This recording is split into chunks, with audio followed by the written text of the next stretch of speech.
The Secret Language of Old Letters. A documentary for the curious, the cryptic, and the forgotten.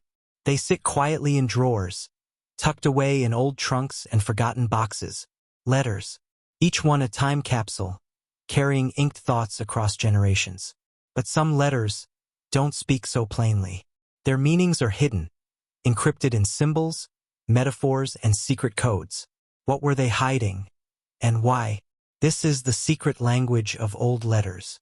In 2019, a woman in Vienna opened a sealed envelope she found inside her grandmother's violin case. The letter inside was unlike anything she'd seen, written in a looping script interspersed with cryptic markings. Crescents, arrows, tiny suns. It wasn't just a letter, it was a code. That single discovery sparked a renewed interest in historical cryptography. The art of secret writing. Hidden messages are not new. In fact, for centuries, people have written between the lines, sometimes to hide feelings, other times to survive. Throughout history, secret writing has taken many forms, from the steganographic scrolls of ancient Greece to the invisible inks of wartime Europe. During the Renaissance, scholars used ciphers to exchange ideas that might otherwise get them executed. In Victorian England, lovers passed hidden notes within novels at libraries, knowing which page and which line to check. The 1700s saw the rise of substitution ciphers, where letters were replaced with symbols. The American Revolution relied on coded letters to transport battle intelligence safely. Even World War II had its own army of cryptographers, many of them women, who deciphered enemy plans and saved thousands of lives. These weren't just codes. They were survival. At the heart of it all is a simple concept.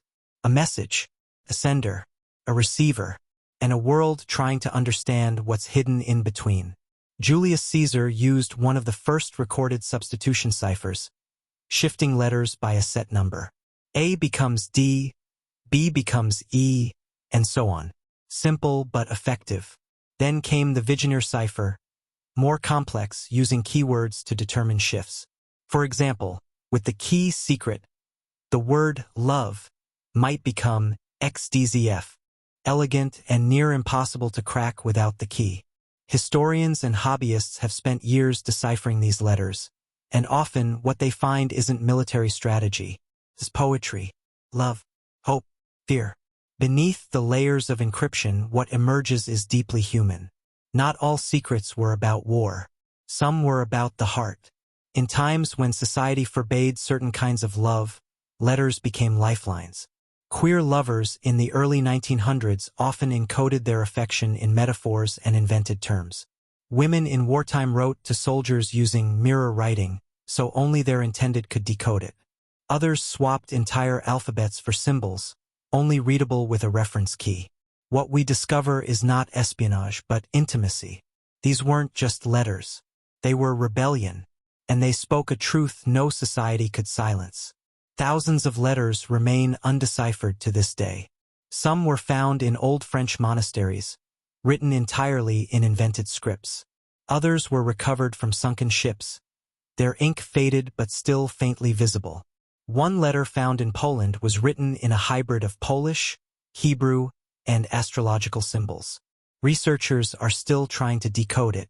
Each document is a puzzle, and the more we uncover, the more we realize how much was hidden, and how many voices remain lost in translation. Today, archivists and historians around the world are racing to preserve this legacy.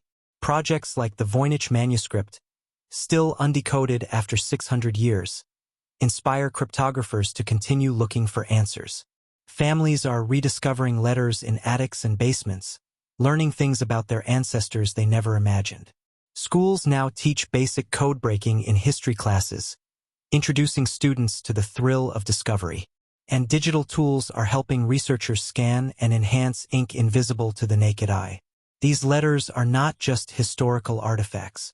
They're living testaments to human creativity, secrecy, and love. What would you write if you knew no one else could read it? Whose words have waited 100 years just for your eyes? And what secrets are still waiting? Folded, hidden, unread. These aren't just letters. They're echoes, and the language they speak is one we're still learning to understand.